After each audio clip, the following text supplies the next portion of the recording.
Le mouvement patriotique pour la démocratie et le développement, MPDD, participera au prochain scrutin législatif. Ceci pour deux raisons. La première, c'est une résolution donc qui a été prise lors de notre convention nationale qui a eu lieu à Lomé le 20 octobre 2018. La deuxième raison, c'est que le contexte politique dans lequel nous nous trouvons aujourd'hui, laisser la famille politique qui porte le président de la République seul à l'Assemblée nationale, je pense que c'est quand même une aventure assez dangereuse. Il faudrait du moins qu'il y ait politique de sensibilité différente, qui ont une vision différente et soient représentés à l'Assemblée nationale pour peut-être éviter les dérives naturelles, du moins qu'un pouvoir trop puissant pourrait tenter de toute façon de prendre. Souvenez-vous, en 2002, lorsque les élections législatives anticipées avaient été boycottées, nous voyons tous ce que cela a produit. Il y a eu quand même des mouvements sociaux pendant plus d'une année. Nous voyons également l'impact de ces mouvements sociaux donc sur l'économie du pays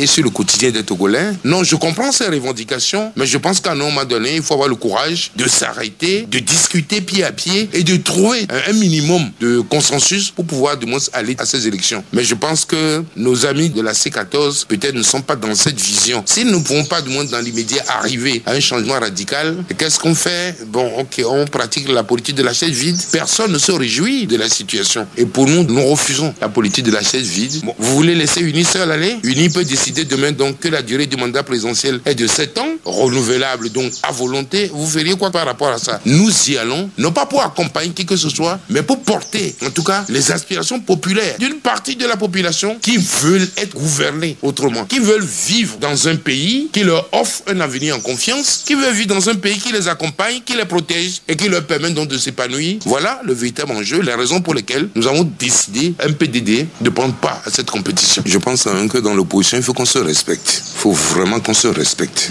Un personnage comme Agboyome, qui est une icône de la maltraitance, de la torture morale et physique, pour avoir osé, en étant aux affaires, parler des réformes pour protéger donc la nation, et qui subit ce truc-là jusqu'à ce jour, lui dire aujourd'hui, lui faire offense qu'il accompagne une formation politique, je crois quand même que c'est une insulte pour l'histoire. Je rappelle que l'Assemblée nationale n'est pas une chambre d'enregistrement. L'Assemblée nationale n'est pas une chambre d'enregistrement. Les députés, qu'ils soient de l'opposition ou de la majorité, savent qu'ils ont ce qu'on appelle le droit d'amendement. Et donc, ce droit est consubstantiel donc au statut même de député. Dès lors, mon approche, c'est le texte à étudier. C'est le texte de l'expert constitutionnaliste envoyé par la CEDEAO. Ce texte doit passer par le moulinex de la commission des lois. Et cette commission des lois, s'il estime qu'il y a des parties à redresser, dispose de ce qu'on appelle le droit d'amendement. À eux maintenant, par rapport à l'usage de ce droit et par rapport au contexte politique dans lequel se trouve le pays, d'œuvrer en sagesse pour trouver un texte consensuel qui sera présenté à la plénière. Et jusqu'à quand cette affaire de réforme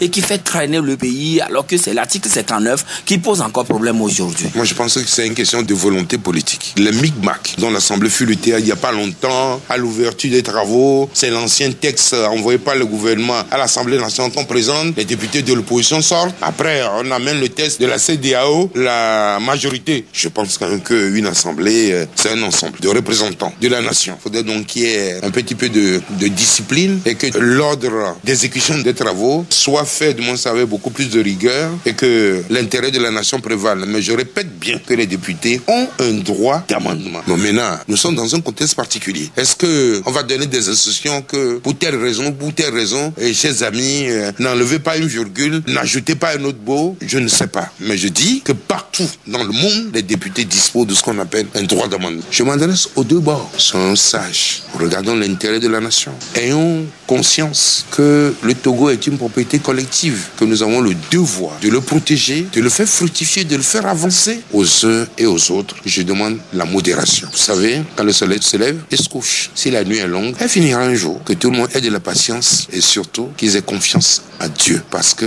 nous ne maîtrisons pas ni nos destins, ni le destin de la nation. L'inattendu peut se produire dans nos vies ou dans la vie de la nation.